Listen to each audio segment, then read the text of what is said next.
Vivimos en un mundo en constante cambio que usted merece entender, porque es imposible interpretar la realidad que vivimos sin conocer cada uno de sus colores.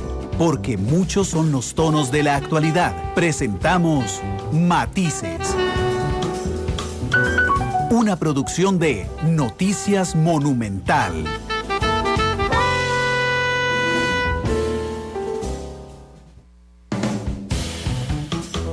Dos de la tarde con 7 minutos. Yo soy Randall Rivera, director de Noticias Monumental, y les agradezco la sintonía de un nuevo episodio de Matices. Muchas gracias de verdad por estar con nosotros en un nuevo programa esta semana. Ya es jueves, así es que apuntamos hacia la finalización de la semana. Muchas gracias por acompañarnos. El próximo sábado, 29 de febrero, que es el día más raro del año, es el día en el que se recuerdan las enfermedades raras. Y bueno, hoy quisimos tocar el tema porque es un tema que hay que hablarlo, porque si no se habla, lamentablemente los pacientes y sus familias pierden muchísima atención, y es la idea justamente hoy de ponerlo sobre el tapete. Para eso invité al doctor Ramsés Badillas, médico genetista del Hospital Nacional de Niños. Doctor, ¿cómo le va? Bienvenido a Matices. Muchas gracias, buenas tardes. Encantado de estar en el programa y poder contribuir un poco con lo que es concientización con respecto a enfermedades raras y poder ir aclarando dudas y hacer un poco más visible este grupo de enfermedades que afecta a un porcentaje muy importante de la población y que vemos todos los días, tanto en la consulta pediátrica como en la consulta de adultos en el país. Doctor, ¿qué es una enfermedad rara? Bueno, por definición, el término de enfermedad rara se adoptó primero de una traducción de inglés de rare diseases. Y enfermedades raras o rare diseases significa o se relaciona con enfermedades que tienen una frecuencia muy baja. En otros términos, pues podemos decir que son enfermedades que afectan de 1 a 2 personas por cada 2,000 habitantes en la población. Okay. Que son condiciones que hay muchísimas enfermedades raras, pero hay muy pocos pacientes de cada una de las enfermedades raras. Uh-huh. Entonces, es un concepto más de frecuencia de pacientes a nivel poblacional. Ok, 1 o 2 pacientes por cada 2,000, estamos hablando de entre 0.05 y 0.01 de pacientes. Más o menos, bueno, esa es una perspectiva, pero si lo vemos, digamos, desde un punto de vista más global, uh-huh, se estima que hay 300 millones de personas en el planeta afectados con enfermedades raras. Claro, entonces, con diferentes enfermedades raras. Entonces, en términos generales, para, digamos, plantear un poco el marco de este grupo de enfermedades, se estima que hay más de 7,000 enfermedades raras. Uh-huh. Solo hay un 80 a un 75% de estas enfermedades en las que hemos podido establecer una causa genética, o sea, poder encontrar cuál es el cambio a nivel genético que genera esta enfermedad rara. Hay un grupo de estas enfermedades raras que no obedecen a una enfermedad genética y afectan una cantidad poblacional muy importante. 300 millones de personas, pues es la población de uno de los países más grandes del planeta, ¿verdad? Entonces, las características es que son muchos pacientes, uh-huh, de muchas enfermedades, pero por enfermedad son poquitos pacientes. Claro, doctor, pero digo, debe ser tremendamente frustrante para una persona y por supuesto para la familia cuando usted se entera de que padece una enfermedad rara. O sea, es decir, una cosa es ir al doctor a que le diga que usted tiene una enfermedad súper común, uh-huh, como una gripe, por ejemplo, a que le digan, no, usted padece una enfermedad rara, y entonces existe no solo a nivel popular, digamos, no así en el médico, un desconocimiento casi absoluto de estas enfermedades, sino que también genera una zozobra muy complicada de manejar. Por supuesto. En el proceso de diagnóstico, pues tenemos diferentes formas de diagnosticarlas. Hay enfermedades raras que están como parte del Programa Nacional de Tamizaje. Entonces son pacientes que se diagnostican muy temprano. El tamizaje es en el cuarto día, ¿verdad? Al tercer día se debe realizar la prueba, y para el día 5 o 7 ya deberíamos de tener la mayoría de los resultados y podemos identificar muchos de esos pacientes, ¿verdad? Uh-huh. Así nos ha pasado. El caso más reciente es un paciente que a los 5 días empezó con síntomas, y el mismo día que llegó al hospital, ese mismo día hicimos todos los estudios y logramos establecer la causa de su condición. Entonces, en estos pacientes, pues empiezan la vida de una forma diferente. La mayoría de los familiares, de los papás, no tienen conciencia de qué son esas enfermedades, y empezamos todo un proceso de educación y trabajo con la familia. Tenemos grupos de enfermería, tenemos un componente de trabajo social y un componente médico que va siguiendo a estos pacientes. Tenemos asociaciones como la Asociación para el Tamizaje Neonatal, que nos da muchísimo soporte en diferentes áreas a estos pacientes, y los vamos navegando en este océano de incógnitas que es tener una enfermedad rara. Hay estigmas como para cualquier otra enfermedad también, ¿verdad? Uh-huh. Porque a veces es difícil hacer entender a la comunidad escolar qué es lo que tiene el paciente, qué requerimientos tiene o qué atención más específica requiere el paciente. Y está todo el otro grupo de pacientes de enfermedades raras cuyo diagnóstico se hace a lo largo de la edad pediátrica o en la edad adulta, cuando empiezan a aparecer los síntomas. No siempre una enfermedad rara tiene síntomas neonatales o pediátricos o tempranos. A veces aparecen muchísimo más tarde. Entonces, en general, el diagnóstico de una enfermedad rara es un proceso complicado, claro, ¿verdad? Pero, doctor, déjeme ponerle atención particularmente en esta parte del programa, el tamizaje. ¿Sí, señor? El tamizaje es fundamental. Es fundamental y es una herramienta que ha venido a cambiar la perspectiva y nos ha generado muchísimas herramientas colaterales para poder ayudar a diagnosticar no solo las enfermedades de tamizaje neonatal, pero también otras enfermedades, porque tenemos una plataforma que, aunque no es exhaustiva y no cubre todo lo que podríamos hacer, uh-huh, nos ha permitido cambiar muchísimo. En este momento, en los 25 años que tiene el Programa Nacional de Tamizaje, que ha sido dirigido por el doctor Carlos de Céspedes y luego el doctor Manuel Saborío, quien es el actual director, tenemos más de 1,000 pacientes con enfermedades raras diagnosticadas, con tratamiento en seguimiento tanto en el Hospital Nacional de Niños, uh-huh, como en una clínica nueva que se creó por un gran esfuerzo institucional, que es la Clínica de Enfermedades Raras, cuya sede es el Hospital San Juan de Dios, uh-huh, donde tenemos también una clínica multidisciplinaria, y esta clínica nos permite seguir en la vida de adulto a los pacientes que se diagnosticaron por tamizaje en la vida pediátrica y que hemos ido siguiendo en el Hospital de Niños. Si bien es cierto, solamente hacemos 29 enfermedades, que es uno de los programas que tiene más enfermedades a nivel planetario. Es lo que se considera un programa de tamizaje expandido.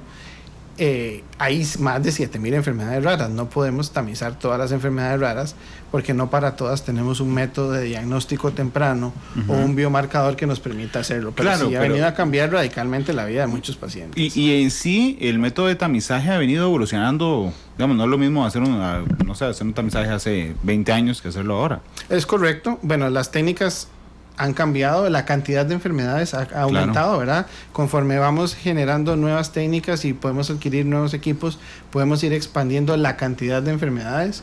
Empezamos con 3 enfermedades, que era lo que tamizaba la mayor parte de la gente, pero rápidamente, con la adquisición de una tecnología que se llama espectrometría de masas en tándem, hemos logrado expandir muy rápidamente desde el 2004 a 27 enfermedades, y posteriormente se han sumado otras condiciones como fibrosis quística del páncreas para llegar a un total de 29 al día de hoy. El Programa Nacional de Tamizaje plantea la opción de poder seguir sumando enfermedades. Estamos trabajando con nuevos proyectos para poder ofrecer a pacientes diagnóstico temprano y acceso a tratamiento también de forma temprana. ¿Cuál es la diferencia la diferencia en calidad de lograr un diagnóstico en la primera semana de vida a lograr un diagnóstico después, para entender justamente la importancia de ese tamizaje? Por supuesto, con muchísimo gusto. Podemos hablar, digamos, de dos grupos o diferentes grupos en particular, pero le voy a poner 2 ejemplos muy, muy puntuales y que son enfermedades raras, pero con una mayor frecuencia en el país.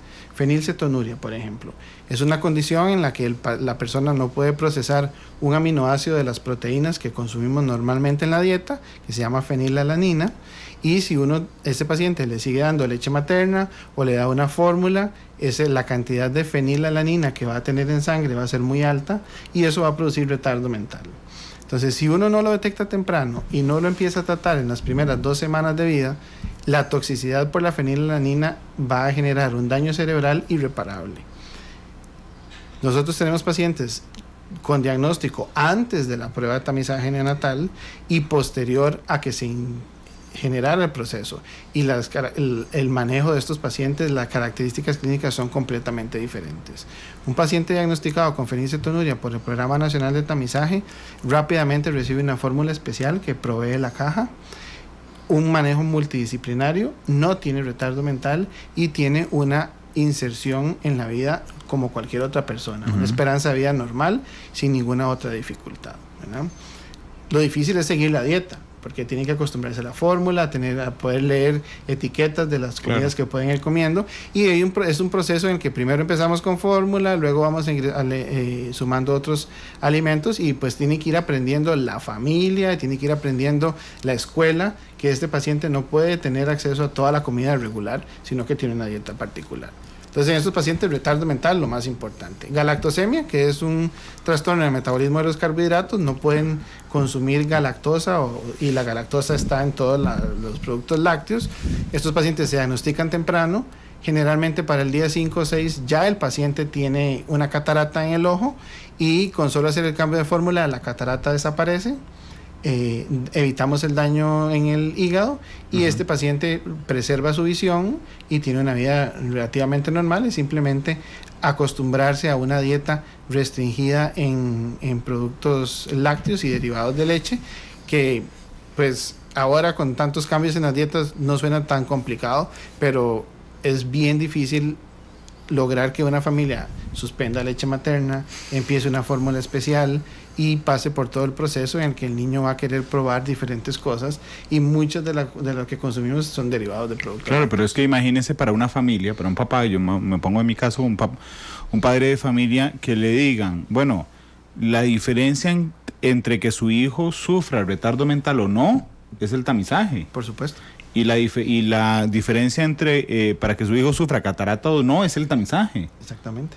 O sea, realmente es un parteaguas en la historia de un ser humano. Por supuesto. Es un punto de diagnóstico muy temprano que cambia dramáticamente la vida, no solo del paciente, sino de todo su entorno familiar. Sí, por supuesto. No es igual vivir con retardo mental que vivir sin retardo mental. Para el paciente y para la familia. Sí, por supuesto. Sí, exactamente. Entonces sí, desde su inicio, ¿verdad? La concepción de generar un programa nacional de tamizaje neonatal, pues es una idea realmente muy, muy impresionante, y es una idea con muchísimo impacto nacional, ¿verdad? Nos hemos ido acostumbrando a que es parte de lo que tenemos disponible, ya todo el mundo sabe que al tercer día hay que hacer la prueba del talón, pero ha sido un esfuerzo nacional muy importante. Doctor, y perdón que me meta en un tema tan científico, pero usted punza el talón, sacan sangre, se llevan la sangre, ¿y qué es lo que miden en el examen? Bueno, la prueba de tamizaje no es una prueba. Okay. ¿Verdad? Son muchísimas pruebas. Claro, pero lo que hacen es sacarle unas gotitas de sangre del talón. Entonces en esa muestra de sangre, en papel filtro, vamos a tener sustancias que están circulando libremente en la sangre, y los métodos permiten cortar una ruedita de ese papel, volver a diluir o volver a suspender esa sangre en un líquido en el que podamos medir algunas cosas. ¿Qué medimos? El espectrómetro de masas, que no voy a ser muy específico en la técnica, pero la espectrometría de masas nos permite descartar marcadores para acidemias orgánicas, que si uno las trata en los primeros días de vida, no solamente va a lograr que el paciente tenga una vida relativamente normal, sino que evita la letalidad de la condición, ¿verdad? Una acidemia orgánica no diagnosticada, no tratada, mata al paciente en los primeros 24, 48 horas de vida. Imagínese. Luego buscamos marcadores de proteínas, como para fenilcetonuria, para enfermedad de orina con olor a jarabe de arce, que son defectos en el metabolismo de proteínas, y podemos cuantificar aminoácidos y ver cuál es la condición. Se hacen pruebas para hipotiroidismo congénito, que es una máquina diferente, son pruebas de radioinmunoanálisis. Se hacen pruebas para ver los tipos de hemoglobina, y podemos detectar anemia falciforme y algunas otras variantes de hemoglobinopatías que van a requerir también tratamiento temprano y van a ser seguidos por otros departamentos. Podemos detectar marcadores tempranos de fibrosis quística para que ese paciente rápidamente lo sea visto y manejado por el neumólogo especialista. Y el programa de tamizaje pues no es una prueba ni es un laboratorio, es un programa que básicamente articula diferentes servicios del Hospital Nacional de Niños, diferentes servicios de hospitales periféricos, EVAIS, porque hay que mantener control de calidad, hay que asegurarse que las pruebas están bien tomadas, de que llegan a tiempo, claro, que el tiempo de respuesta es adecuado. Entonces es un programa que por sí solo no puede funcionar, y por eso tenemos la ayuda de la Asociación de Tamizaje Neonatal. Es muy interesante porque uno como papá solo ve que le punzan el talón y listo. Uno no se imagina primero ni todo el proceso que está detrás, ni el parteaguas que podría significar para una familia y una persona un resultado positivo en alguna enfermedad en el tamizaje. Dice Jorge Luis Segura, le pregunta que por qué el tamizaje se hace en el talón, por ejemplo. Bueno, porque es una zona donde hay una buena vascularización, es fácil obtener gotas de sangre, y es la zona donde punzando es menos probable en un recién nacido perforar más allá de donde queremos ir. No queremos punzar y llegar a hueso y poder generar una infección en hueso. Es más sencillo que buscar una vía y tomar una muestra de sangre. Es muy fácil de hacer de forma ambulatoria, ¿verdad? Se puede hacer en cualquier centro de salud, y nosotros, como parte del Programa Nacional de Tamizaje, pues les proporcionamos no solamente la hoja de papel de filtro con todos los datos, sino que también proporcionamos la lanceta, que nos asegura un corte muy superficial, no profundo, en una región donde no debería de haber mayor complicación si uno hace la prueba. Ahí lo estaba saludando una persona, Lore y RG, dice: saludos al doctor Ramsés, un excelente doctor, muy amable. Así es que ya lo están saludando también. Alfie Gallens dice: mis hijos tenían talasemia menor, no fue detectado por el tamizaje. 12 años después fue descubierto y tratados en el hospital de niños. Es correcto, no todas las hemoglobinopatías se pueden diagnosticar con la prueba que se hace inicialmente en tamizaje. La hemoglobina del paciente recién nacido va cambiando el patrón en los primeros 2 meses. A partir de los 2 meses deja de haber un patrón de hemoglobina fetal y empezamos a tener un patrón más de hemoglobina del adulto. Y el problema con las talasemias, principalmente las talasemias menores, es que como la prueba se hace antes de los 2 meses, todavía no tenemos una definición de hemoglobina del adulto completamente establecida, y es más difícil poder encontrar con la prueba, que no es secuenciación, sino que es de la calidad o la forma en la que está la proteína, poderla diagnosticar de forma temprana. Como cualquier otra enfermedad rara, el diagnóstico siempre es retador.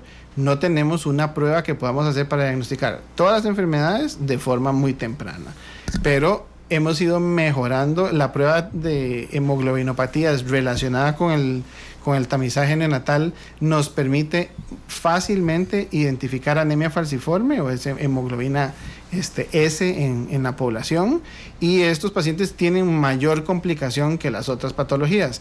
Las talasemias, generalmente el paciente empieza con una anemia que es de difícil manejo, y ese paciente es referido al servicio de hematología del Hospital de Niños, y el programa de tamizaje, como parte de sus servicios paralelos, ayuda con secuenciación de otros genes de hemoglobinas para hacer el diagnóstico. Por eso es que la historia del diagnóstico de este paciente es un poco diferente, ¿verdad? Nos encantaría poder tener un biomarcador suficientemente específico y confiable como para poder detectar todas las hemoglobinopatías en la prueba del talón, pero tecnológicamente no lo podemos hacer, ni aquí ni en otros países. Dice Lore que es que usted vio al bebé, pero bendito Jesús, después de superar unas pruebas nos dio de alta, por eso es que Lore lo estaba saludando hoy. Pregunta Sergio González que hace cuánto se hace el tamizaje. Bueno, el programa inició hace más de 25 años. Lo que pasa es que las características y la cantidad de pruebas que se pueden tamizar ha ido cambiando a lo largo del tiempo, ¿verdad? No se tamizó en los 80s la misma cantidad de condiciones que se están tamizando ahorita. Hay condiciones que no tamizamos en ese momento porque no teníamos biomarcadores específicos. Ha ido cambiando muchísimo este campo de tamizaje, y también tenemos mejores indicadores, mejores equipos, y la tecnología ha ido cambiando. Nosotros hemos ido avanzando conforme ha ido cambiando la disponibilidad de tecnologías a nivel mundial. Costa Rica fue uno de los primeros países en hacer tamizaje expandido a nivel internacional como país. Lo hacemos desde el 2004, que fue cuando empezaron los centros pioneros en Norteamérica y en Europa. Así que sí, es un programa muy robusto que ha ido creciendo con muchísimos esfuerzos, con muchísima ayuda y muchísimos recursos, y esperamos poder seguir creciendo y poder seguir ofreciéndole a la población ese servicio. El Programa Nacional de Tamizaje hace que sea posible realizar la prueba, pero una vez que el paciente tamiza positivo para alguna condición, es referido al servicio de genética del Hospital Nacional de Niños, que esa es la parte que doña Lorena habla, que es cuando yo vi a su hijo. En ese momento el paciente es referido al servicio nosotros de genética. Trabajamos en el mismo edificio en colaboración y hacemos los exámenes iniciales y vemos si este paciente realmente, el que tamizara positivo, es porque tiene una condición o porque a veces tenemos biomarcadores circulando porque el hígado todavía está muy inmaduro, apenas tiene 3-5 días de nacido. Claro. Entonces, tenemos falsos positivos, sí. Probablemente la historia de este paciente que nos está saludando es básicamente esa. Un paciente que al principio es una condición muy estresante, la familia podría dar testimonio, ¿verdad? Que lo llamen a uno de tamizaje, ya la mayoría de la gente dice algo no está bien. A veces es que la prueba no fue adecuada, entonces hay que repetirla para tener una muestra adecuada. Pero a veces corremos de pruebas, a veces el hígado no ha arrancado a funcionar bien, 2-3 meses después lo vamos siguiendo y cuando ya el hígado funciona de forma adecuada, vemos que las pruebas normalizan, el paciente está bien y pues podemos darle de alta. Sí, pero bueno, si hay falsos positivos, yo prefiero como papá que haya un falso positivo y después me digan que no, que un falso negativo, exactamente. Sí, exactamente. En eso la tecnología nos ha ayudado a disminuir la cantidad de falsos negativos, ¿verdad? Entonces sí es poco los regímenes de corte o los puntos de corte que usamos. Pues tampoco queremos tener muchos falsos positivos porque eso poblacionalmente pues va a aumentar el costo, ¿verdad? Es un paciente que hay que llevar al hospital, hay que hacer exámenes, consume citas, consume mucho más recurso, pero lo que sí tratamos de evitar es tener un falso negativo, ¿verdad? Doctor, dice Rafael Solano que si no se ha pensado en algún momento aprovechar el tamizaje para tomar una muestra de ADN para que se conserve en el archivo médico o para datos civiles, que se comparta con el Tribunal Supremo de Elecciones o el Poder Judicial. Sí, bueno, este es un tema que ha sido muy discutido a nivel internacional, ¿verdad? El tamizaje neonatal se realiza en el país de forma obligatoria. No hay un consentimiento informado para realizar el tamizaje neonatal. Cuando uno está en ese marco legal, implícitamente uno solo puede hacer estudios para esa condición, claro, o para lo que fue preestablecido. Entonces, si yo quisiera utilizar muestras de tamizaje neonatal, porque es uno de los bancos de ADN más grandes del país, ¿sí? Estamos de acuerdo, habría que llenar un consentimiento informado para que el paciente dé su consentimiento para que esa muestra sea utilizada con otros fines. Y hay que especificar muy bien cuáles fines.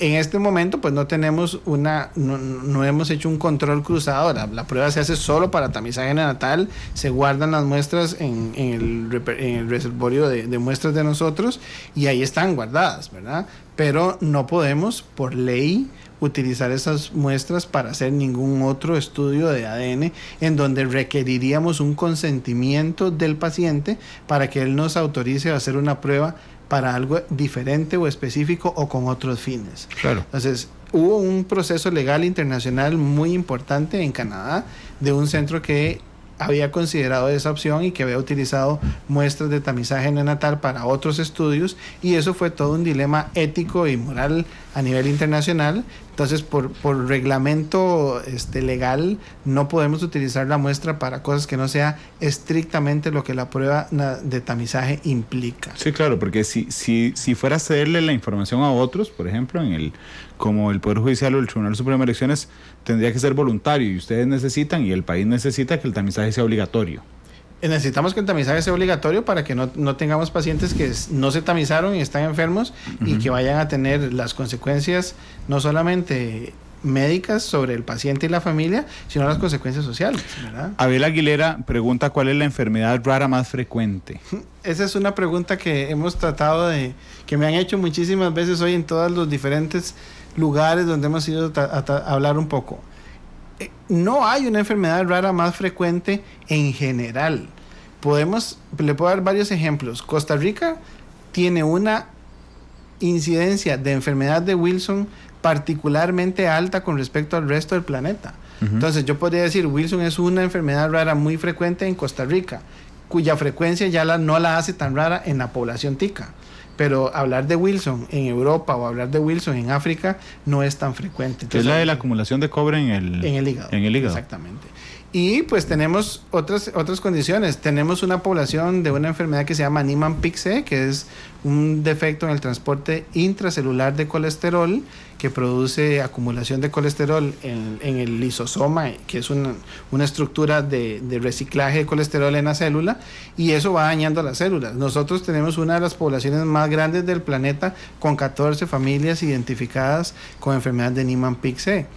Tenemos tal vez una de las cohortes más grandes de deficiencia de fructosa 1,6, que es un defecto a la producción de glucosa a partir de proteínas, que se llama gluconeogénesis, o a partir de grasas, y para nosotros sería muy frecuente. O sea, cuando nosotros empezamos a hacer los proyectos para identificar los pacientes con deficiencia de fructosa, nadie creía que tuviéramos 20 pacientes, y teníamos 20 pacientes, y no solo 20 pacientes, teníamos 20 familias. Entonces, en enfermedades raras no podemos decir de todas las raras cuál es la más frecuente, porque es un asunto de frecuencia, cambia muchísimo con la estructura poblacional, cambia muchísimo con el pool de genes que uno tenga, y habrá enfermedades más raras, como por ejemplo enfermedad de Gaucher, que es una enfermedad de depósito lisosomal, que en Costa Rica es muy infrecuente, pero en Israel es muy frecuente. Las mucopolisacaridosis en Brasil son frecuentísimas y tienen tal vez la población más grande del planeta de mucopolisacaridosis. Nosotros no tenemos tanto paciente. Entonces es un asunto de definición y de contexto poblacional lo que hace que una enfermedad rara sea más frecuente que la otra. Doctor, ¿hay ocurrencias de falsos negativos? Porque Julio Ramos nos está preguntando, dice que a su hijo se le realizó un tamizaje auditivo, salió bien, pero que hoy tiene un retardo de 1 año en el habla, aun cuando salió bien el tamizaje auditivo. Ok. Tamizaje neonatal es el de sangre. Bioquímico es el de sangre con la prueba del talón. Tamizaje auditivo es la prueba de agudeza visual, agudeza auditiva, perdón. Entonces son dos pruebas diferentes, ¿verdad? Con metodologías diferentes. En todas las pruebas uno va a tener falsos positivos y va a tener falsos negativos. Hay condiciones en las que, por ejemplo, auditivamente un paciente tamiza bien, porque la enfermedad no se manifiesta desde el nacimiento, o sea, no hay sordera al nacer, pasa la prueba auditiva, pero es una sordera que aparece secundario a muchas cosas. Puede haber sido exposición a un virus o una bacteria, a uso de algún antibiótico que pueda producir ototoxicidad, o una enfermedad que aparece más tardíamente. Por eso puede ser que haya tamizado normal, pero si el paciente empezó a manifestar los síntomas después, no necesariamente es un falso negativo. Estaba normal, pero hubo otras condiciones que posiblemente hayan hecho que la dificultad auditiva de este paciente se manifestara de forma más tardía. Por supuesto que también pueden haber falsos negativos, pero los puntos de corte se hacen de forma en que ese sea lo menos frecuente. Alfie dice, la talasemia es hereditaria, y si los hijos de mis hijos pudieran padecerlo. Dice, mi esposa, por ejemplo, tiene la hemoglobina en 9, no sube ni baja. A mis 2 hijos les pasa igual. Bueno, hay que tal vez aclarar un punto de que una enfermedad genética no obligatoriamente es hereditaria o heredada, ¿verdad? Las talasemias son defectos en los genes que codifican para las proteínas de la hemoglobina que transportan el oxígeno. Entonces, cuando un paciente tiene una talasemia, hay diferentes tipos, ¿verdad? Hay talasemias mayores, talasemias menores. Las mutaciones generalmente tienen un patrón de herencia que, dependiendo de la molécula de hemoglobina que estén afectando, pueden ser de forma dominante. Eso significa que si yo tengo la mutación, voy a tener dos copias. Una copia con la mutación y una copia sin la mutación. Entonces el riesgo de pasar esa mutación en una condición dominante a la siguiente generación es 50% en cada evento de embarazo. Entonces, tengo un 50% en cada evento y vuelve a la misma probabilidad en cada uno de los embarazos. Si la variante que tiene en talasemia tiene un patrón de herencia dominante, el riesgo de pasarlo a la siguiente generación es un 50%, y si sus hijos tienen la misma variante, tienen un 50% de riesgo de irlo pasando a la siguiente generación, ¿verdad? Cuando digo que hay condiciones que son genéticas que no son heredadas, es porque muchas veces hay condiciones que llamamos de novo. Ni mamá ni papá tenían la mutación, se dio la fertilización del óvulo con el espermatozoide y muy tempranamente en el proceso embrionario se da la mutación, la maquinaria que tiene que hacer copia del ADN para ir generando diferentes células, comete un error o hay un error, no lo puede reparar y esa mutación es nueva. Eso es lo que llamamos una mutación de novo. ¿Es una causa genética? Sí. ¿Produce una enfermedad? Probablemente sí. ¿La heredó? No, porque la muestra de mamá y la muestra de papá estaban bien, ¿verdad? Entonces, no todo lo genético es heredado, pero muchas cosas que se heredan, pues sí tienen una base genética. Sergio pregunta que por qué varía la frecuencia de enfermedades raras de un país a otro, que si uno sabe cuáles pueden ser los factores. Pues sí. Las características del pool de genes inicial de la población es muy diferente. Hay varios grupos que han hecho estudios de genética humana en la Universidad de Costa Rica y han determinado que la mayoría del pool de genes de los costarricenses se derivó de un grupo de como 50 familias españolas que vinieron durante la época de la colonia por Limón, avanzaron hacia el Valle Central y se asentaron en el Valle Central. Entonces, nosotros no tenemos una representación de todas las mutaciones españolas en la población tica, solo de ese grupo de 50, tenemos una muestra. Y luego, esa frecuencia de mutaciones va cambiando por diferentes factores. Un factor puede ser aislamiento geográfico. Si esas 50 familias llegaron y poblaron el Valle Central y 10 decidieron irse al Valle de los Santos, solo tenemos una muestra de esas 10. Imagínense que por 50 o 100 años esas 10 familias no salían del Valle de los Santos porque era mucho más difícil salir. Entonces los bailes, las fiestas, uno encontraba a la novia en el baile o la fiesta de ese valle nada más.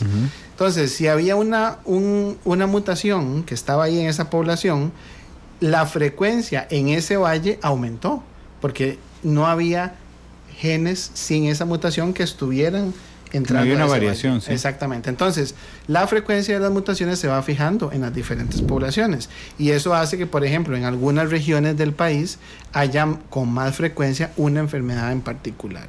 Entonces, el pool de genes inicial es un factor.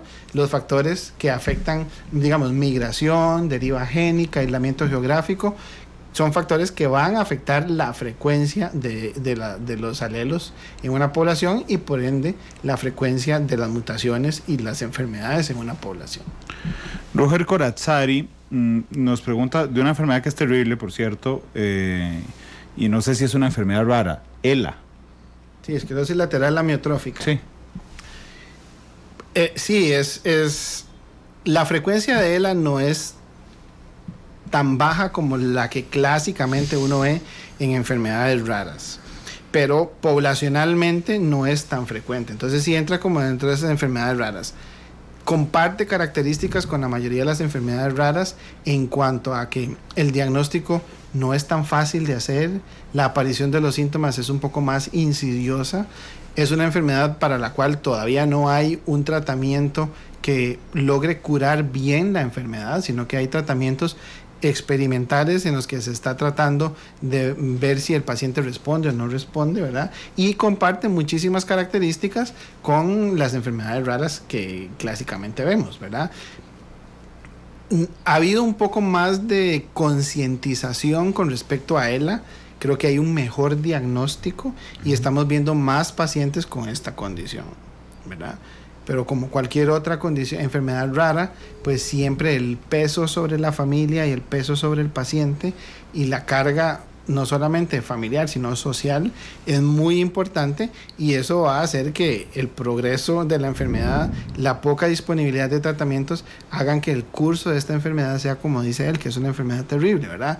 Es un proceso neurodegenerativo progresivo y que muchas veces tiene un avance muy rápido. Sí. Entonces, todavía no estamos tan avanzados como para hacer un diagnóstico temprano y tener un tratamiento que sea realmente efectivo para poderla curar.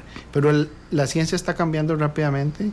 Ha habido muchísimos cambios en los últimos años. Yo le mencionaba a los pacientes de enfermedades lisosomales que después de haber venido del Congreso Mundial, ahora en febrero, el Congreso el año pasado fue completamente diferente al de este año. Hay muchísimas técnicas nuevas, hay muchísimas terapias, el horizonte se está ampliando y hay posibilidad de nuevas terapias. Por eso es importante un diagnóstico temprano preciso para poder tener acceso a tratamiento de forma adecuada y temprana. De hecho, yo tuve un familiar cercano con ELA, efectivamente es una enfermedad terrible, pero aún las causas están definidas, doctor. O sea, uno sabe por qué da ELA. Todavía no, todavía no hay como muchas de las enfermedades, hay factores ambientales y hay factores genéticos. No hay una causa genética como por ejemplo en fenilcetonuria, donde decimos podemos hacer un estudio de la enzima, buscar las mutaciones, encontramos la mutación, sabemos cuál es la causa de la fenilcetonuria. ELA tiene un componente más ambiental, en lo que creemos que hay un componente autoinflamatorio, que hay un componente de exposición y también hay una predisposición genética del paciente, ¿verdad? No todos los que nos exponemos a un factor ambiental desarrollamos una condición en particular. Y estas condiciones que se llaman enfermedades complejas, donde hay un componente genético, un componente ambiental y una interacción de esos dos componentes, son más difíciles de entender en cuanto a la causa de la enfermedad. Eduardo Villalobos dice, ¿un hemangioma cavernoso facial es considerado una enfermedad rara? Bueno, si lo consideramos como un hemangioma, los hemangiomas no son tan raros, ¿verdad? O sea, sí es más frecuente. Ahora, hay hemangiomas cavernosos que corresponden a una mutación en un gen particular y muchas veces esos genes son poco frecuentes o mutaciones en esos genes son poco frecuentes. Podría ser una enfermedad rara, ¿sí? Comparten muchísimas cosas con enfermedades raras, pero no es un asunto es un asunto, como les decía al principio, de definición. Si hay menos de 1 a 2 personas por cada 2,000 habitantes con hemangiomas faciales cavernosos que no son frecuentes, pues sí podría considerarse como una enfermedad rara, ¿verdad? Doctor, hablemos un momento de lo social. Usted trabaja en un hospital público, el Hospital Nacional de Niños. Sí, señor. Le pregunto su opinión. ¿El aparato estatal está listo para que los pacientes de enfermedades raras no sufran discriminación? Y no me refiero a que los traten mal, me refiero a discriminación por un diagnóstico tardío, discriminación por falta de medicamentos, discriminación por falta de medidas. ¿Usted qué opina? Yo creo que no es tanto un asunto de si el aparato estatal está preparado, es un asunto cultural, es un asunto de educación, porque no podemos hacer una diferencia en una enfermedad rara, una enfermedad común o otra condición en la que la persona sea excluida o sea básicamente marginada o sea estigmatizada por tener una condición en particular. Tenemos precisamente el celebrar el Día Internacional de las Enfermedades Raras nos permite crear conciencia de que hay personas con diferentes necesidades, con dificultades de acceso a educación, a tratamientos. Para muchas enfermedades no hay tratamiento, simplemente podemos llegar a hacer el diagnóstico, pero no hay un tratamiento.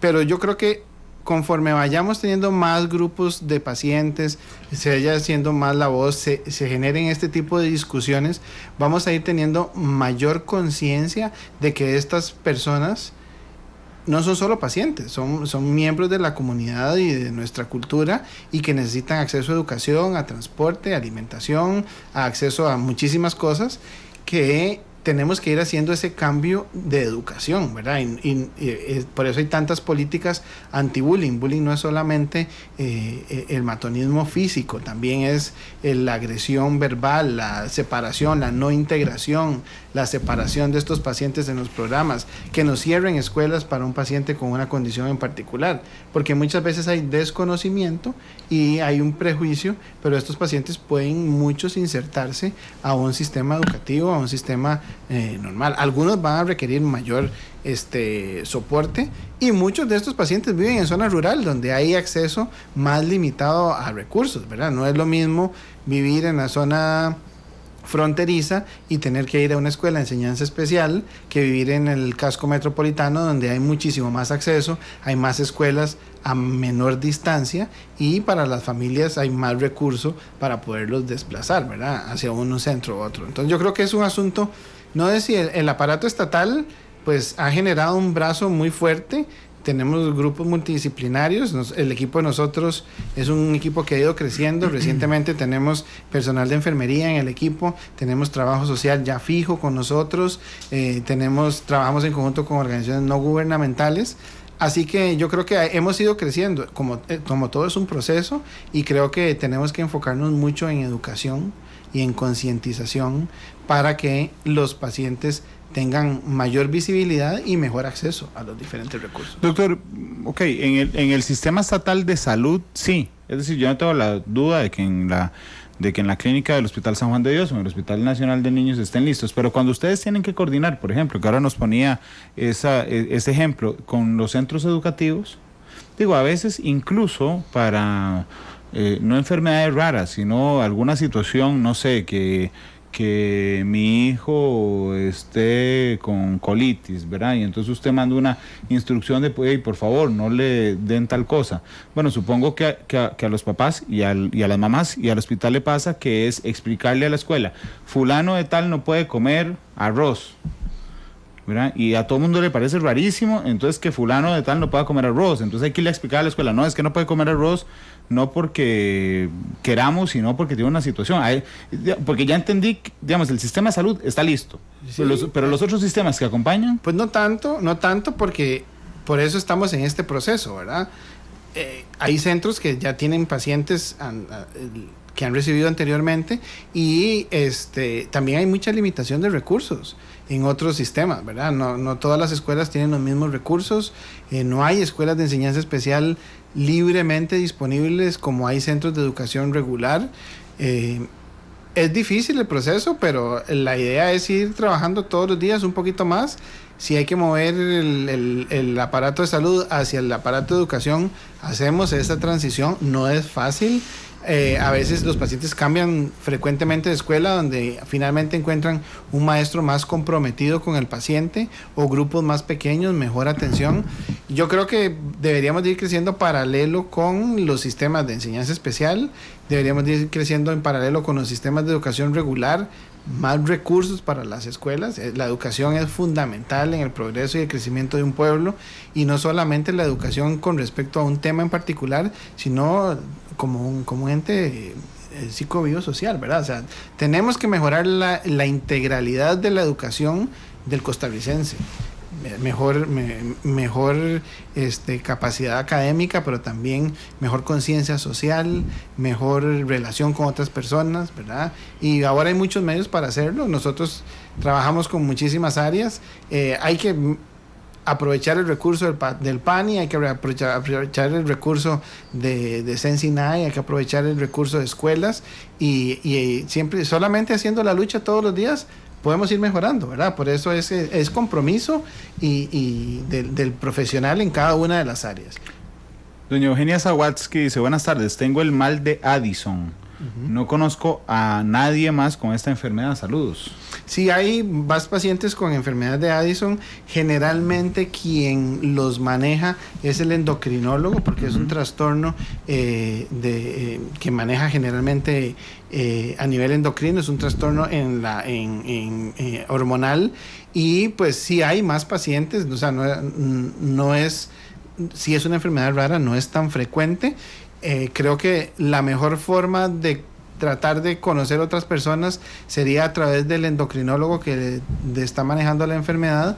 En los hospitales nacionales, los servicios de endocrinología suelen llevar un registro de pacientes, como llevamos todos los demás centros, y podrían eventualmente, con el consentimiento de otros pacientes, ponerlo en contacto con otros pacientes, que es lo que nosotros normalmente hacemos, ¿verdad? En la misma sala de espera, a veces uno se da cuenta que hay formación de grupos, ¿verdad? Nosotros hemos descubierto que hay grupos de WhatsApp de algunas enfermedades, claro, que los pacientes se generan, ¿verdad? Y todo el mundo busca como más apoyo y contacto, pero si es una enfermedad rara, debe haber más pacientes en el país. Es cuestión de que su endocrinólogo de cabecera la ponga en contacto con otros colegas o que ponga en algún grupo de endocrinólogos que hay un paciente con Addison que necesita o quiere conocer a otros pacientes y compartir su experiencia y pues ayudarse mutuamente. Yo recuerdo haber visto haber hecho más bien un TCU en la Universidad de Costa Rica con pacientes de Wilson en Puriscal. Claro. Y tienen una asociación de pacientes también, con el mal de Wilson. Sí, claro. Ahora hay una iniciativa nueva que es como un grupo de enfermedades raras de Costa Rica. Este grupo está organizando una reunión el sábado por la tarde en la Sabana, que en realidad engloba un montón de grupos de pacientes. Entonces son iniciativas que vale la pena mantener, reforzar y pues ayudar a que se mantengan, porque van a ayudarle al paciente a tener más contacto con otras personas con su misma enfermedad y además le van a permitir generar un poco más de cohesión, más visibilidad y pues organizados poder lograr gestionar a veces, solventar necesidades básicas de algunos de estos grupos de pacientes, ¿verdad? Mariana Rivas, doctor, dice, soy paciente de DEVIC. Uh-huh. He tenido muchas crisis por dicha tratadas a tiempo. Solo perdí la visión de mi ojo derecho y una leve transmisión más lenta a la pierna izquierda. Mi pregunta es si yo ahorita que estoy inmunosuprimida, me repito el examen de ecuaporinas para diagnosticarlo, ¿saldría negativo producto de la inmunosupresión? No necesariamente. Depende mucho de la técnica que utilice para hacer la cuantificación de acuaporinas. La acuaporina es una proteína específica que transporta agua dentro de la célula. La inmunosupresión per se no nos va a cambiar la cuantificación, pero la inmunosupresión podría afectar la técnica por medio de la cual se hace. Yo no soy experto ni en esa enfermedad, ni soy inmunólogo, ni trabajo con ese grupo de condiciones, pero conozco bien de la enfermedad. Habría que ver qué técnica están usando o con la que ella se hizo inicialmente para ver si la inmunosupresión está escrito en las características de la prueba de laboratorio que están usando que pueda afectarla o no. Okay, ¿verdad? Pero eso habría que consultarlo con el especialista que le da el seguimiento. Generalmente hay un grupo de oftalmólogos y hay un grupo de neurólogos que trabajan en conjunto con cuantificación de acuaporinas para otras condiciones y pues ellos serían tal vez la persona más adecuada para pedirle un poco más de consejo, porque yo desconozco cuál es la técnica que utilizaron en el caso de esta paciente para cuantificar acuaporinas. Doctor, dice Henry, hola, mi hijo tiene trisomía, no sé, trisomía, 9P21. Uh-huh. Y no tenemos mucha información sobre ella, solo que es muy rara. ¿Me pueden ayudar? Bueno, pues probablemente ese paciente es paciente de nosotros en el Hospital Nacional de Niños porque es un diagnóstico que solo tienen ustedes, que se hace en el servicio de genética del Hospital Nacional de Niños. Sí, es una trisomía del cromosoma 9 y P21 significa que es el brazo pequeño en la banda 2-1. Esa región es la que tiene 3 copias en vez de haber 2 copias. Nosotros periódicamente, cuando tenemos estos hallazgos que no son cromosomopatías frecuentes, estamos revisando la literatura. Es difícil encontrar actualizaciones con series de casos porque no son condiciones frecuentes. Entonces, habría que ver si hay alguna publicación más reciente. Generalmente el día de la visita revisamos algunas bases de datos internacionales de revistas para ver si hay alguien que haya publicado algo más reciente, pero no es un área en la que tengamos 200 publicaciones al mes al respecto. Entonces, pues Generalmente hablamos de trisomías de áreas muy similares, buscamos toda la información que está disponible, pero desafortunadamente, como para muchas enfermedades raras, no hay suficiente literatura científica, no tenemos tantísima experiencia, y también es importante recordar que muchas de las trisomías o monosomías son letales. Entonces no tenemos muchos pacientes que hayan sobrevivido mucho tiempo o que hayan logrado nacer con ese tipo de cromosomopatías. Entonces la frecuencia de que tengamos pacientes que sobrevivan el periodo neonatal con ese tipo de condiciones es aún muchísimo más difícil. Entonces el tener acceso a información científica confiable se ve muchísimo más limitado, ¿verdad? Un oyente que nos escribe a través de mensaje directo, así que no voy a leer el nombre, dice: mi hija tiene síndrome Ehlers-Danlos. Ehlers-Danlos. Uh-huh. Y es discriminada en la escuela por no hacer actividades físicas y además es APLV, uh-huh, y tiene una alimentación restringida. Sí, alergia a la proteína de la leche de vaca. ¿Qué es Ehlers-Danlos? Ehlers-Danlos es un grupo de condiciones, de defectos del tejido conectivo. El tejido conectivo es básicamente ese tejido que conecta una célula con la otra.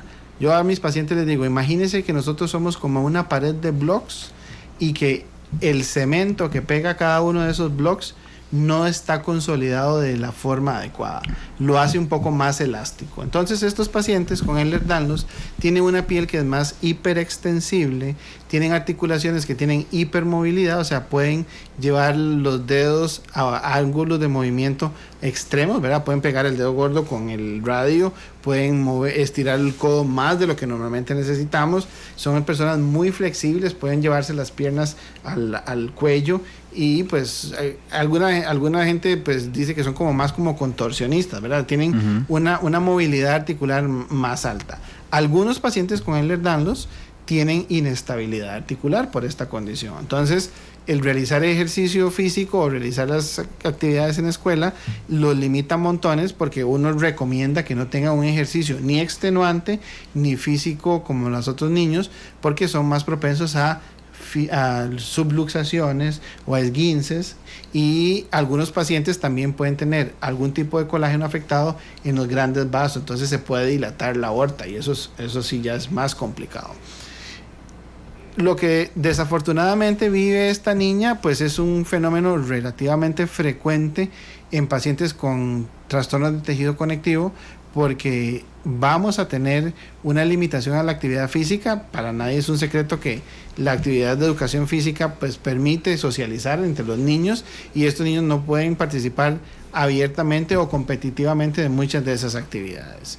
La alergia a la proteína de la leche de vaca pues le va a generar a este paciente una dieta muy particular, ¿verdad? Y va a tener una dieta pues básicamente libre de derivados de leche, o utilizó una fórmula especial altamente hidrolizada para evitar esa alergia. Entonces, no solamente su problema de movilidad, sino también su problema alimentario van a sumarse. Entonces, no pueden compartir la misma merienda que comparten otros niños. Cuando va al comedor hay que tener más cuidado, pero es parte de este proceso de concientización de enfermedades raras, en que hay personas que necesitan una dieta diferente a todos nosotros, hay personas que pueden o no pueden hacer actividad física, y ahí es donde necesitamos ir permeando más en los profesores, en las escuelas, en el acceso, en todas las políticas de no al bullying.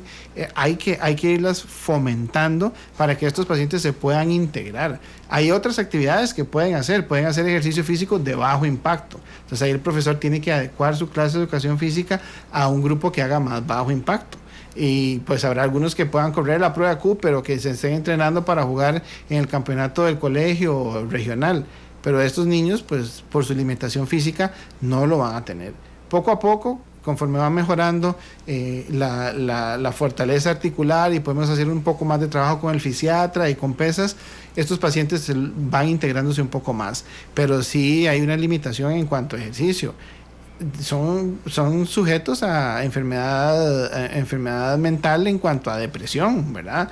Se sienten aislados, se van deprimiendo, entonces vamos a tener que a veces utilizar ayuda de psicología, ayuda de psiquiatría, medicarlos, porque como cualquier otra condición, pues estos pacientes se ven marginados desafortunadamente.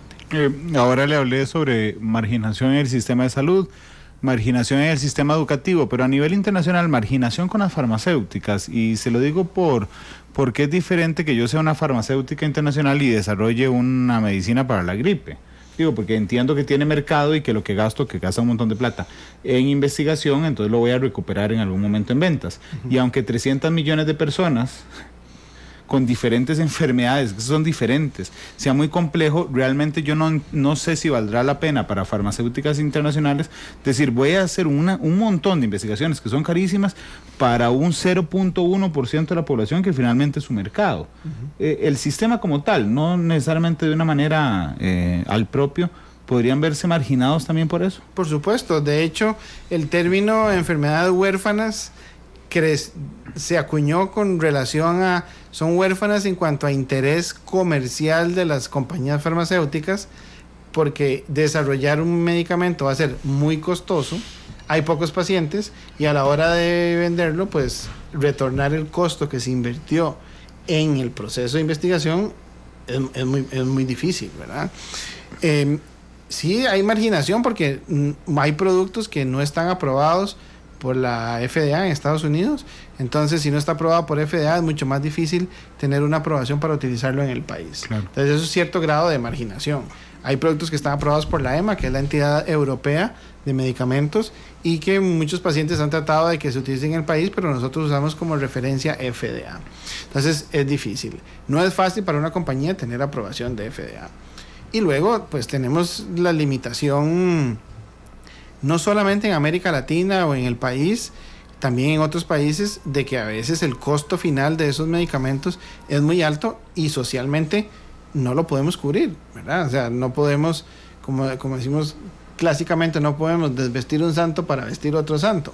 Si usted me dice que para tratar un paciente con una enfermedad rara a un costo de $500,000 al año, todos los años, vamos a dejar sin tratamiento anticonvulsivante a 250,000 personas porque se nos fue el presupuesto, pues ya ahí no es un tema es un tema ético y es un tema de farmacológico y farmacoeconómico, ¿verdad? Entonces yo no tengo la respuesta final para ver a quién se le da y quién no se le da. Estamos luchando porque los pacientes tengan acceso a la mayoría de los tratamientos disponibles, y una de las herramientas que hemos utilizado en el país es tratar de establecer un diagnóstico de enfermedades raras de forma temprana, confirmarlo molecularmente y poder poner a estos pacientes en lo que llamamos clinical trials o ensayos clínicos, en los que el paciente tenga acceso al medicamento en una fase precomercial, y lo que vamos orientados, y es lo que hemos ido haciendo, es tratar de orientarlos a clinical trials para terapias que sean curativas y no terapias que sean solo tratamiento. Nosotros tenemos en este momento 2 pacientes que tienen enfermedad de Niemann-Pick tipo C, que es esta enfermedad de depósito de colesterol a nivel de lisosomas que afecta al sistema nervioso central, que empezamos con un diagnóstico temprano por haberlos podido confirmar, tratamiento con estos pacientes inicialmente en un centro de investigación en Chicago, y a partir de diciembre estamos dando el tratamiento en un proyecto de investigación en el país, y pues esperamos que así como esta condición podamos generar acceso a estos pacientes. Por eso es que necesitamos que crezcan los proyectos de investigación, que crezca la maquinaria para poder hacer diagnóstico más robusto. Tenemos muchísimos proyectos en mira, y estamos moviéndonos hacia adelante a esos proyectos. Creo que la Caja Costarricense de Seguro Social está haciendo un gran esfuerzo. Hay una posición mucho más abierta, y pues creo que conforme vayamos incorporando nuevas tecnologías y métodos más masivos y robustos, vamos a poder tratar de ofrecerles a estos pacientes mejores soluciones. Doctor, y eso que ahora, digamos, la medicina ha avanzado para lograr la identificación de enfermedades raras, pero a lo largo de la historia de la humanidad debe haber un montón de muertes asociadas a estas enfermedades que simplemente no eran diagnosticadas. Todavía las hay, ¿verdad? Hay muchísimos pacientes que perdemos en el proceso de diagnóstico sin un diagnóstico específico, ¿verdad? Y si hubiésemos tenido un diagnóstico específico, probablemente no vayamos a tener un tratamiento personalizado para este paciente. Pero la perspectiva mundial va cambiando rápidamente. va cambiando dramáticamente y yo creo que se avecinan tiempos muy retadores en cuanto a accesibilidad, pero también muy interesantes en cuanto a nuevas tecnologías disponibles, y creo que para los pacientes con enfermedades raras pues el panorama pinta positivo. Hay muchísimo más conciencia, hay más profesionales capacitados, no hay tantísima gente que tenga la experiencia, y creo que hay que ir motivando a las nuevas generaciones a que se interesen en enfermedades raras o que piensen en diagnóstico de enfermedades raras, y a luchar por los pacientes para que estos pacientes tengan acceso a medicamentos.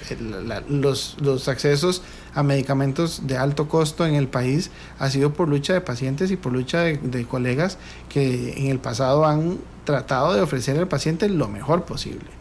Entonces creo que ese es un proceso que vivimos todos los días, y pues ahí está quienes estamos comprometidos con luchar por el paciente para tratar de ofrecerle la mejor calidad de vida.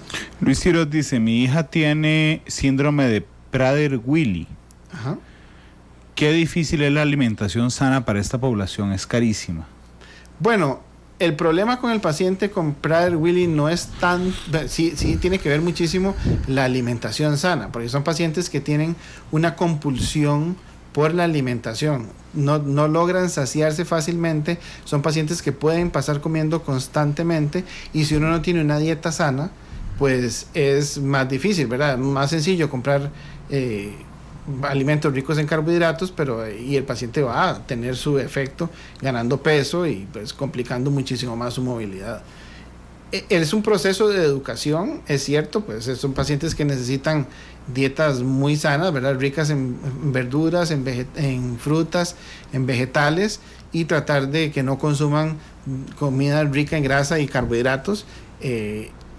No es fácil acostumbrar a un niño a comer de esa forma, pero yo creo que es todo un proceso. Generalmente los pacientes con Prader-Willi, que también la mayoría los diagnosticamos en el Servicio de Genética del Hospital Nacional de Niños o en el Servicio de Neurodesarrollo del Hospital de Niños, son pacientes que van acompañados con una consulta de nutrición, y son pacientes que van acompañados con una consulta de trabajo social, porque vamos a requerir no solamente la alimentación en casa, sino en el centro educativo, y toda la gente en la misma longitud de onda, porque nada hacemos dieta sana en casa si el paciente en la escuela tiene acceso a un montón de comida que no nos va a beneficiar. Es difícil, son pacientes que no es tan fácil poner en un régimen de dieta y ejercicio, suelen tener sobrepeso, tienen problemas de movilidad. Es difícil conseguir acceso a piscina para que estos pacientes vayan a natación frecuentemente, que es un ejercicio que les ayuda muchísimo, que es más amigable con el problema de movilidad que tienen, pero son parte de las cosas que tenemos que ir generando, ¿verdad? Esa necesidad de mayor acceso a natación en lugares no tan accesibles, poder tener acceso a alimentación sana. Este país es un país donde la alimentación es cara en general, y pues tenemos que ir trabajando. Eso ya es más una política de comercio exterior y de productividad, que no es estrictamente salud, pero hay que ir moviendo el brazo tanto en educación como en comercio para que la población en general pues pueda ir mejorando. Doctor, ¿por qué hay un día de las enfermedades raras?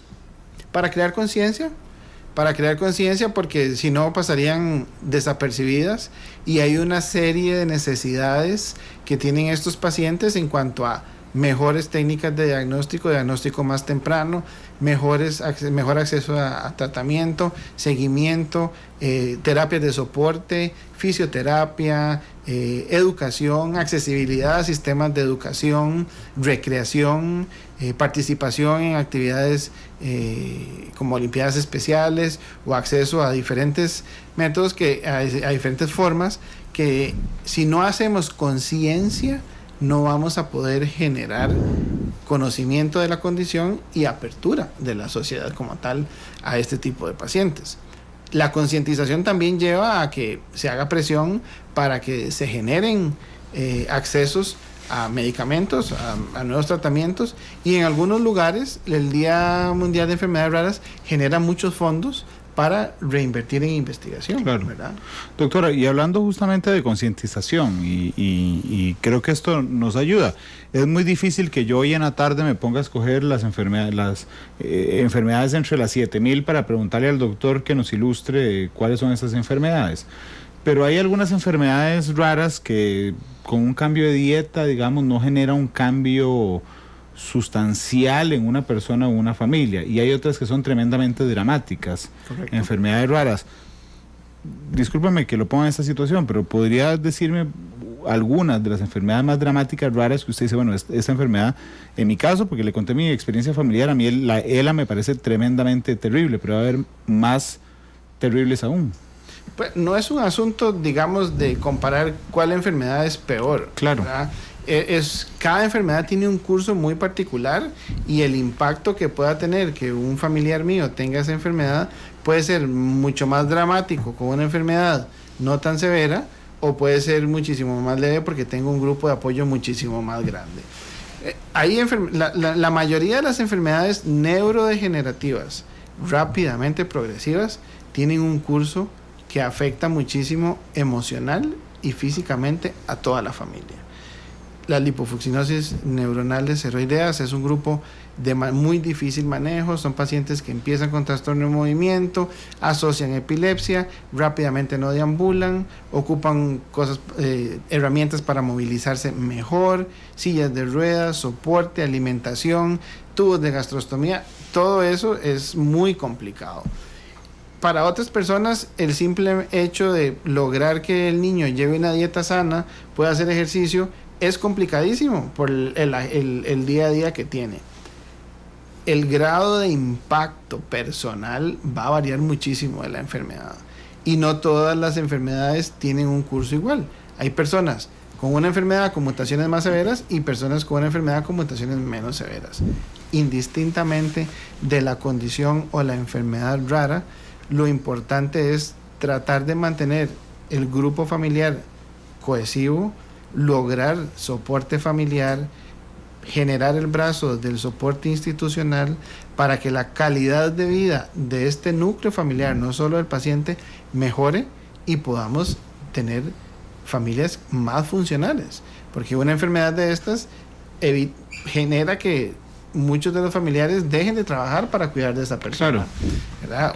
Y si dejan de trabajar, hay menos recursos para la alimentación, o menos recursos para un montón de otras cosas, para recreación. Ni siquiera piensan en recreación porque están cuidando al paciente. Entonces, si es difícil, ¿verdad? Pues uno no tiende a comparar severidad de enfermedades. Hay epilepsias que son catastróficas, y hay enfermedades neurodegenerativas que son muy difíciles de manejar. Para nosotros no es fácil. Nosotros necesitamos el apoyo de psicología, de cuidados paliativos, de psiquiatría, para poder dar las noticias a veces de diagnóstico a los pacientes, y para que el paciente se mantenga en el programa de seguimiento, ¿verdad? Pero sí las hay, o sea, las hay muy dramáticas y otras no tan dramáticas. Voy a ponerle atención a un protagonista de estas historias que normalmente uno no toma en cuenta, y es el médico. Doctor, cuando uno se dedica a lo que usted hace y tiene que enfrentar situaciones tan complicadas como esta, ¿qué tipo de ayuda recibe el profesional? Porque yo he notado muchas veces que uno dice, no, hombre, los médicos cuando tienen que dar malas noticias, la número 100 que dan ya la dan sin ningún problema, y yo conozco otros doctores que yo digo, no, ellos, o sea, es igual de impactante, es igual de complicado, es saber que le van a cambiar la vida a una familia. ¿Cómo manejan ustedes, los profesionales, esto? Yo creo que cada área tiene pues diferentes recursos, ¿verdad? Yo le puedo hablar de mi experiencia como profesional en genética y en enfermedades metabólicas. El proceso de formación que no hay, digamos, en el país, que yo lo hice fuera del país, le va generando a uno una serie de herramientas para poder transmitir de la forma más sencilla y más objetiva posible, sin que le pase a uno la factura emocional tan fuerte. Y yo creo que no es fácil, hay que generar mecanismos de para lidiar con este tipo de noticias. Algunos servicios tienen acceso a vacaciones profilácticas. Nosotros no tenemos vacaciones profilácticas, pero yo creo que como profesional uno tiene que aprender a tratar de mantener un balance. Y tratar de mantener un balance en no solamente físico, mental, sino emocional. No es fácil lograr dar tantas malas noticias tan frecuentemente sin que le pase a uno, sin que uno se vea vinculado con el paciente. No somos de piedra. Y que uno lo asocia además. Usted es papá, doctor. No tengo hijos en este momento, pero tengo muchísimos sobrinos. Ok, digamos, cuando usted tiene que darle una mala noticia a una familia que tiene un bebé de días, yo supongo que debe ser imposible no ligarlo con su experiencia de vida, con sus sobrinos, por ejemplo. Sí, claro, y pues uno se pone en la posición de los papás también, ¿verdad? ¿Cómo yo le puedo hacer llegar a este papá la información de que estamos ante una condición que realmente compromete la vida del paciente y que le podemos ayudar y que mantenga la objetividad? Es complicado y es un proceso más crónico. Somos humanos y todos hay pacientes que se nos mueren, que nos afectan muchísimo, ¿verdad? Hay pacientes que nos dan la oportunidad de irnos preparando porque el proceso es un poco más crónico, entonces uno lo ve como el paciente va avanzando, entonces uno puede ir lidiando con ese proceso. Uno trata de luchar el paciente de principio a fin con todo, ¿verdad? Claro. Nosotros teníamos un profesor que falleció, que era neonatólogo en el Hospital Nacional de Niños, y le decía a uno siempre, vamos a lucharlo con todo. El Hospital de Niños, yo creo que en general todos tratamos de luchar los pacientes con todo, ¿verdad? Porque son personas que si no lo luchamos con todo, vamos a tener un impacto muy fuerte en esa familia y en ese paciente. Tratamos de dar lo mejor de nosotros, tratamos de mantener un balance. Es difícil, pero hay que hacer ejercicio, hay que tener recreación, hay que irse de vacaciones, ¿verdad? Solemos acumular vacaciones y no nos vamos.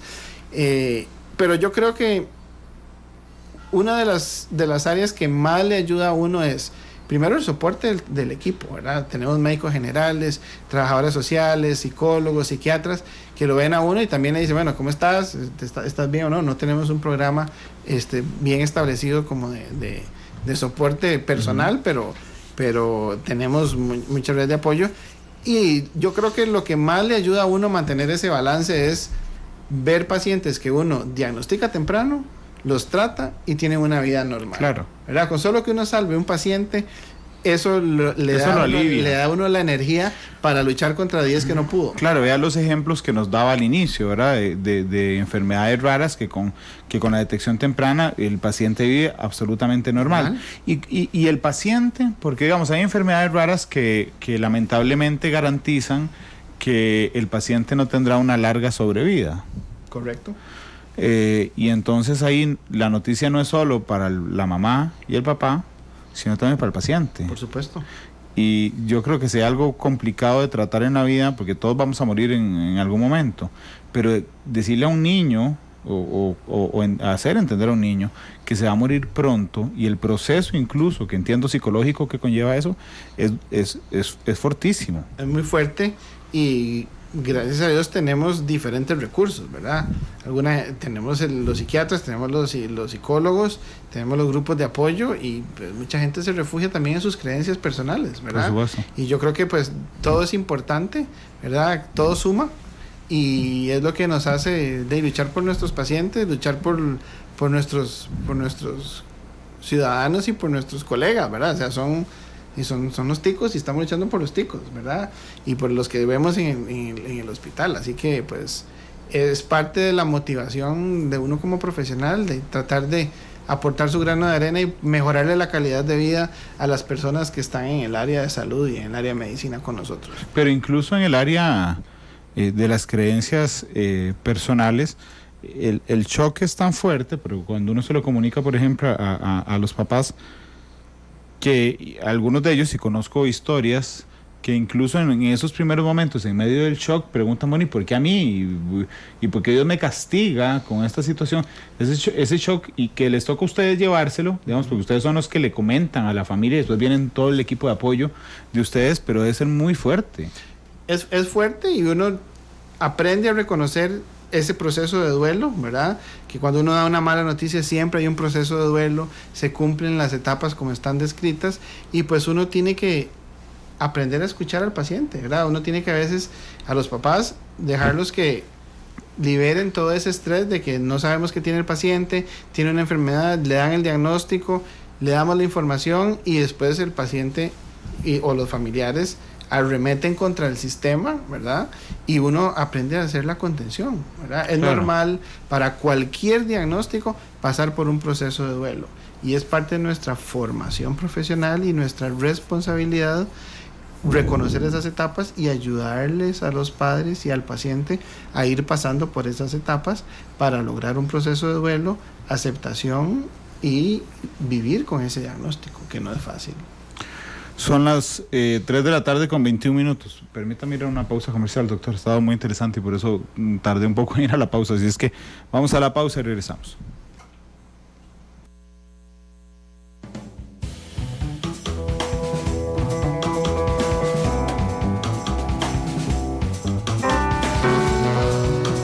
Exploramos sus contrastes, matices.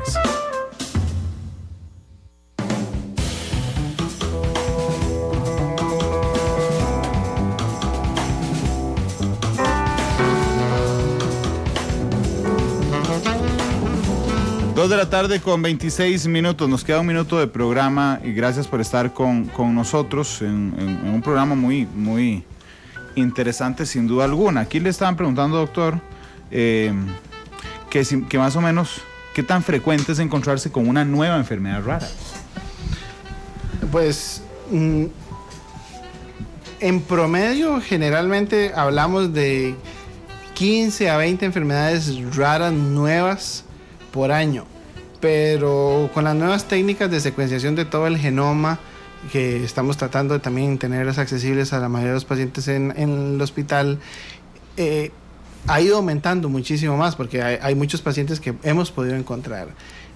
Descubrir nuevas enfermedades no es tan frecuente ahora, pero 15 a 20 enfermedades nuevas o poder establecer la causa de una enfermedad en 15 a 20 por año, pues es bastante, ¿verdad? De 15 a 20 por año. Es un montón. Por Dios, sí, es un montón. Pero yo recuerdo que hace como 2 años que estábamos hablando de enfermedades raras, el reporte decía 6.500 enfermedades raras, ya vamos por más de 7.000, o sea que ha ido avanzando muchísimo y ha ido creciendo, ¿verdad? Así que es un número difícil de decir, pero ha habido un avance muy importante y desde que se hizo el proyecto Genoma Humano y se pueden conocer mejor bases genéticas, pues hemos ido mejorando y hemos ido descubriendo muchísimo más enfermedades de este tipo.